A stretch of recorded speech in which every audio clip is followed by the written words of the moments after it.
dans une zone humide où se trouve une mare qui est classée, qui est protégée par la Convention de Ramsar, qui est protégée aussi par tous les droits qui protègent les mares pour le droit de l'environnement.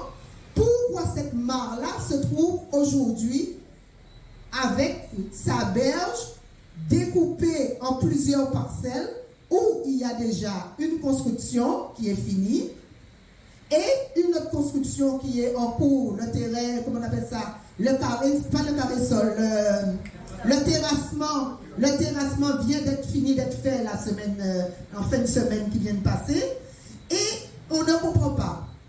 Alors, autrefois, cette mare était une ressource en eau pour les habitants, les éleveurs de la section, et jouait un rôle essentiel.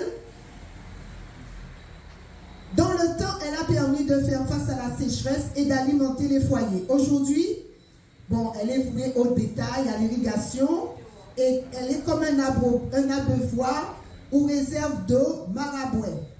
Alors, c'est aussi une aire de repos et d'alimentation pour les oiseaux de reproduction, ainsi que les principaux espèces hébergeant les plantes aquatiques d'eau douce. Alors, cette mare est protégée, comme je vous disais, par les articles R411-15 et R411-17 du Code de l'environnement, afin de prévenir la disparition des espèces figurant sur la liste prévue par l'article R411. Le préfet peut fixer par arrêté les mesures tendant à favoriser sur toute une partie du territoire la conservation des biotopes tels que mares, marécages, marais, haies, bosquets, landes, pelouses ou toute autre formation naturelle peu exploitée par l'homme, dans la mesure où ces biotopes ou formations sont nécessaires à l'alimentation, à la reproduction, au repos ou à la survie des espèces. Alors, cette même mare, là, ce n'est pas aujourd'hui que les gens se lèvent pour pouvoir la protéger. Cette mare-là, nous avons eu les riverains de la zone qui, en 2001 s'étaient déjà levés, et depuis 1998, il y a des contestations et des démarches qui sont faites par les riverains à chaque fois pour pouvoir protéger cette mare-là. Alors, je vais vous reprendre aussi certains points. Les plans d'eau sont des étendues d'eau douce plus ou moins profondes, naturelles ou artificielles. Et malgré leur apparence statique, l'eau qu'ils contiennent s'écoule lentement pour rejoindre d'autres milieux. Parce que l'eau est là, mais comme elle est dans la nappe phréatique, elle va rejoindre aussi d'autres milieux aquatiques qui sont plus en aval.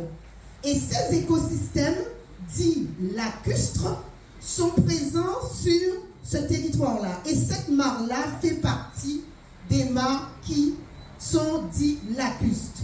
Alors,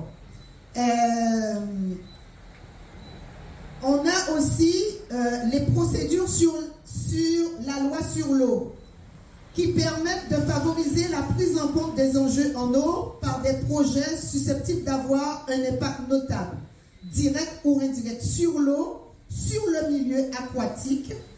Et donc tout cela fait que cette mare-là, vraiment, c'est un patrimoine qui est menacé.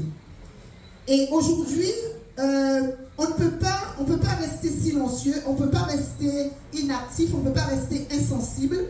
Et même si, que ce soit le maire ou que ce soit les services d'urbanisme de la ville de Sainte-Anne parlent de règlement d'urbanisme, on parle de règlement d'urbanisme pour une construction qui est normale. Mais là, on a affaire à une mare qui est classée, qui est protégée et qui a des articles de loi, des articles du Code de l'environnement, des articles de la loi sur l'eau qui la protègent. Et on ne peut pas faire et on ne va pas laisser faire n'importe quoi dans cette mare-là. Alors donc, je tenais à vous parler de tout cela pour bien comprendre que aujourd'hui, cette mare fait partie du biotope et permet de délimiter des zones en vue de la protection du patrimoine écologique et du patrimoine biologique de la Guadeloupe. On parle aujourd'hui de, comment on appelle, de réchauffement climatique. On parle de biodiversité. On parle de protection de toutes sortes. Mais si à la base, on ne fait pas chacun quelque chose dans différents lieux du territoire pour protéger certaines zones, eh bien, on n'aura pas au final cette protection qu'on écrit sur le papier. Aujourd'hui, il ne s'agit pas d'écrire sur le papier, il ne s'agit pas de dire des mots dans la bouche, comme certains élus le disent. Aujourd'hui, il faut que nous passions à l'action, il faut que nous fassions en sorte que soit préservé tout ce qui doit être préservé pour nos enfants et pour les générations futures. Voilà les éléments que je voulais aborder avec vous par rapport à Sainte-Anne et pour comprendre le cheminement. Ce n'est pas par hasard si le LCDM se mobilise pour Sainte-Anne, c'est parce qu'on a vu les dégâts que la non-mobilisation et la non-réaction a fait à Guayave et malgré que le PPRN disait qu'il ne fallait pas construire, les constructions étaient faites, personne ne s'est occupé, personne n'a pris en considération la gravité des choses. À Gosier, pareil, et aujourd'hui, on veut nous imposer la destruction d'une mare qui fait partie d'un patrimoine écologique,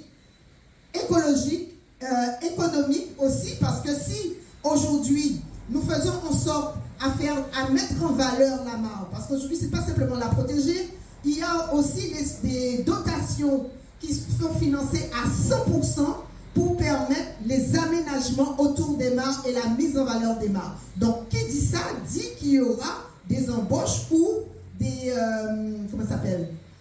créations de postes qui soient adaptés à ces configurations-là.